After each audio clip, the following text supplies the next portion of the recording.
दोस्तों आज हम सब लॉकडाउन के अंदर अपने घरों में बंद हैं, क्वारंटाइन हम हो रहे हैं। क्वारंटाइन शब्द हमने पहली बार सुना है, अंग्रेजी का शब्द है दोस्तों क्वारंटाइन। हमारे पूर्वज जो इतने अच्छे वैज्ञानिक थे, इतनी अच्छी रिसर्च हमारे लिए करके गए थे, उन सब को मैं आज नई पीढ़ी को दोबारा से याद दिलाना चाहता हूँ इस वीडियो के माध्यम से। वीडियो को लास्ट तक देखिए कि हमारे पूर्वज इस आज जो बीमारी आई हुई है, जिसके लिए इतना शोर शराबा हो रहा है, पूरा विश्व लॉकडाउन में है, तो हमारे पूर्वज तो ऐसी बीमारियों के लिए पहले से ही रिसर्च करके चले गए। वो क्वारंटाइन शब्द का मतलब समझते थे।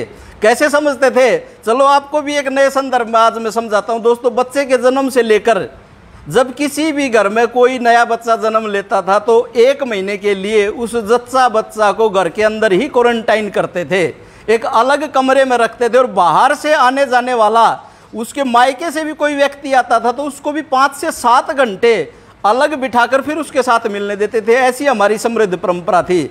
और दोस्तों दूसरी बात, जिस घर में बच्चे ने जन्म लिया है उस घर के आस पड़ोस के लोग जब तक उनके घर में हवन यज्ञ होकर शुद्धिकरण नहीं हो जाता था तब तक उनके घर से किसी भी चीज़ का लेन देन नहीं करते थे। उसको हरियाणवी भाषा में बोलूँ तो कहते थे कि स्यावड़ लगी हुई है।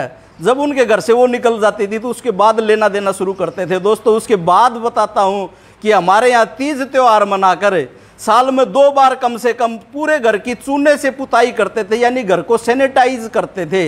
इतनी अच्छी हमारी परंपरा थी। तीसरी और बात बताता हूँ कि किसी भी अजनबी से जब हम मिलते थे तो हाथ नहीं मिलाते थे। हम अंग्रेज की तरह जो हम आजकल हमारे पूर्वज टोकते भी थे लेकिन हम सुनते कहाँ थे। दूर से ही नमस्ते करने की जो हमारी परंपरा थी वो बड़ी ही जेन्युइन परंपरा थी, जो आज के संदर्भ में भी ज्यों की त्यों लागू होती है। और दोस्तों उसके बाद हमारे पूर्वजों का कितना अच्छा विज्ञान था कि कोई भी व्यक्ति घर के बाहर से जब भी आता है तो बाहर पहनने जाने वाली चप्पलें अपने देहरी दरवाजे के बाहर ही निकाल के घर के अंदर प्रवेश करता था। और बाहर और हमारी खाने की जो परंपरा थी, जो आजकल आप खाते हो ना, बैठ के पिज्जा बर्गर जो भी खाते हो और उसको यूं ही खाना शुरू कर देते हो, दोस्तों हमारी जो परंपरा थी वह क्या थी कि हाथ धोकर खाना चाहिए।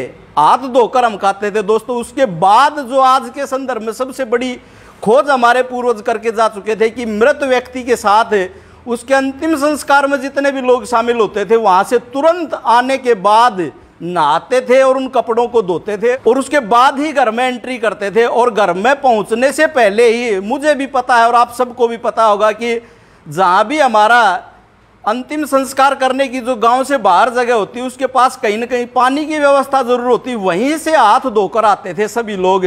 और दोस्तों उसके बाद परंपरा थी कि मृत व्यक्ति के जितना भी सामान, यहाँ तक कि उसकी चारपाई भी घर से बाहर निकाल देते हो, तो उसके बिस्तर वगैरह, उनको इस विज्ञान का पता था। और जिस घर में मृत्यु हो जाती थी उस घर में उसके आस पड़ोस के पास परिचित मित्र खाना बनाकर देकर तो आते थे लेकिन उस घर से लेता कोई भी कुछ नहीं था।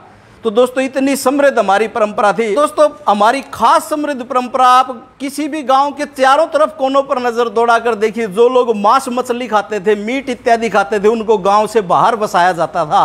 आज भी आप नजर दौड़ा लें, हो सकता है कुछ संदर्भ बदल गया हो, लेकिन उनको इतना अच्छा विज्ञान का पता था, ऐसा वो लोग करते थे। तो दोस्तों हमारे पूर्वजों ने ध्वनि विज्ञान का उन्होंने खोज की थी। जो शंख की ध्वनि बजाते हैं सुबह के समय, शाम के समय जो मंदिरों में ध्वनि बजाई जाती है, और मंदिर की जो घंटियां हैं वो भी एक वायरस को खत्म करने का काम करती है। दोस्तों हमारे घरों में देसी गाय के घी का दीपक जलाया जाता था। बड़ा ही खास विज्ञान था, बड़ा ही खास चीज थी जो वायरस को, जीवाणु को खत्म करने का काम करती थी। दोस्तों कोई भी किसी भी घर में कोई भी अनिष्ट होने के बाद उस घर के शुद्धिकरण के लिए उसमें हवन यज्ञ अवश्य ही करवाया जाता था। ये भी हमारे पूर्वजों की खोज थी। आज इन नियमों को कोई पालन करता है, इनको मानता है। इस कोरोना से पहले की बात बता रहा हूं तो उसको अनपढ़ गंवार जाहिल समझते हैं। हमें बड़ी भारी भूल हमारी थी। दोस्तों हमारी संस्कृति इतनी समृद्ध थी, आओ पुनः लौट चलें, अपनी परंपराओं को, अपनी मान्यताओं को, अपनी संस्कृति को पुनः अपनाएं और आज की इस महामारी को और आगे आने वाले समय में ऐसी महामारी से हम बचे रहें, अपना परिवार बचा रहे, अपनी परंपराओं को अपनाएं। अपनी वाणी को विराम देता हूं। धन्यवाद। जय हिंद, जय जवान, जय किसान।